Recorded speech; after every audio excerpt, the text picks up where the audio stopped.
La procédure, eh bien, elle a lieu en plusieurs étapes. D'abord, je vous invite à regarder cette vidéo jusqu'à la fin parce qu'il va y avoir aussi un moment de questions-réponses qui vont vous amener à comprendre d'autres aspects du fonctionnement de ce lycée.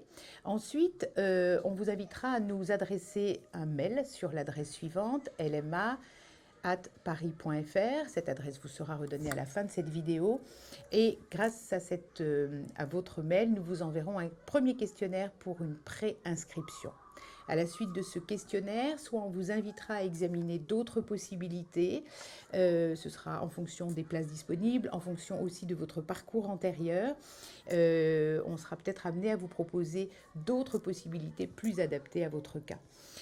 Sinon, peut-être aurez-vous une réponse positive et nous enclencherons la suite de la procédure, à savoir il faudra vous inscrire en ligne, créer un compte sur paris.fr, créer un compte sur CMA puisque nous dépendons bien sûr des cours municipaux d'adultes et puis il faudra vous rendre sur place suite à la convocation que nous vous enverrons pour passer des tests et un entretien et ce n'est qu'à la suite de ces tests, qui seront évidemment corrigés, que nous vérifierons votre niveau pour voir s'il est suffisant pour entrer en seconde, première ou terminale, mais également à la suite de l'entretien qui nous montrera un petit peu quelle est votre capacité à suivre ce cycle d'études qui est très contraignant, comme je l'ai dit tout à l'heure, et aussi votre détermination sur 1, 2 ou 3 ans, que nous vous donnerons une confirmation d'inscription.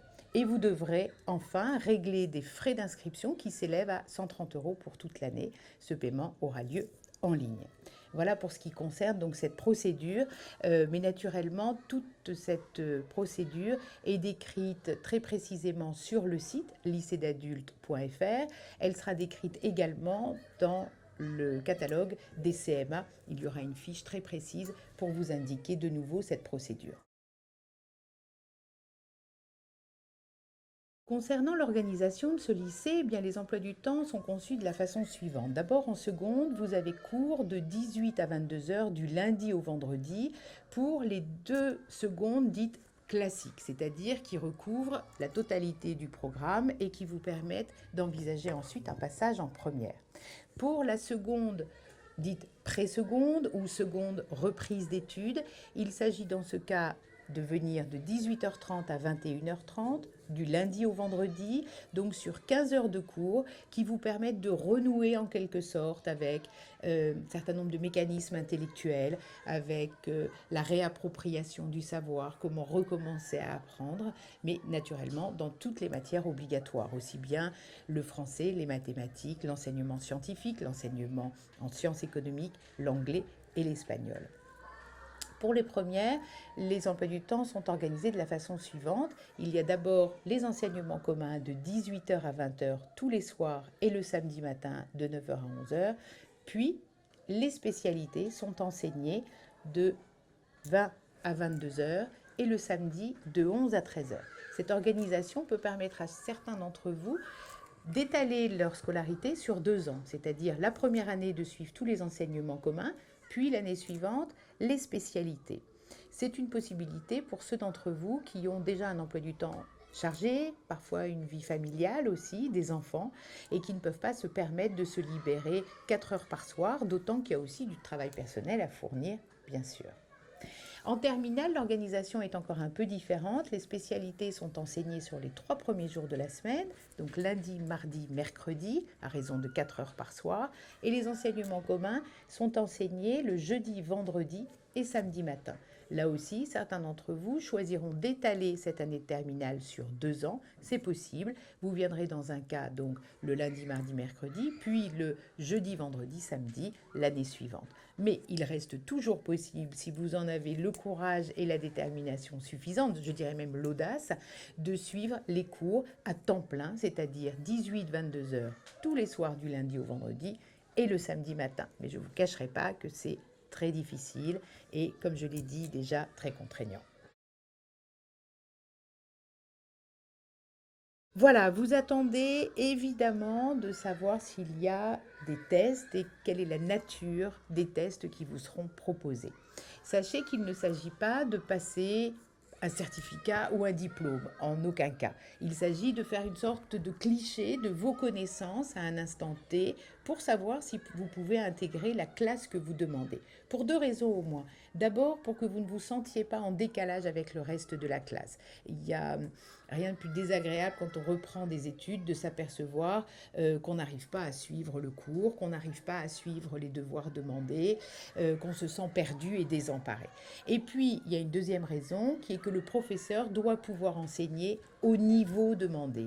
S'il est sans cesse obligé de rappeler des notions du collège ou du programme de l'année précédente, eh bien ça ralentit le cours et ça l'empêche évidemment de vous faire avancer, de faire avancer toute la classe sur ce programme qui de toute façon est obligatoire et doit être suivi.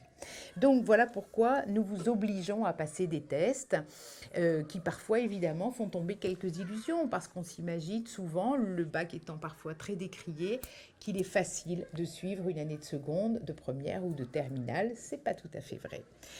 Quand vous voulez entrer en seconde, on vous propose 3 tests, un test en français, en maths et en anglais.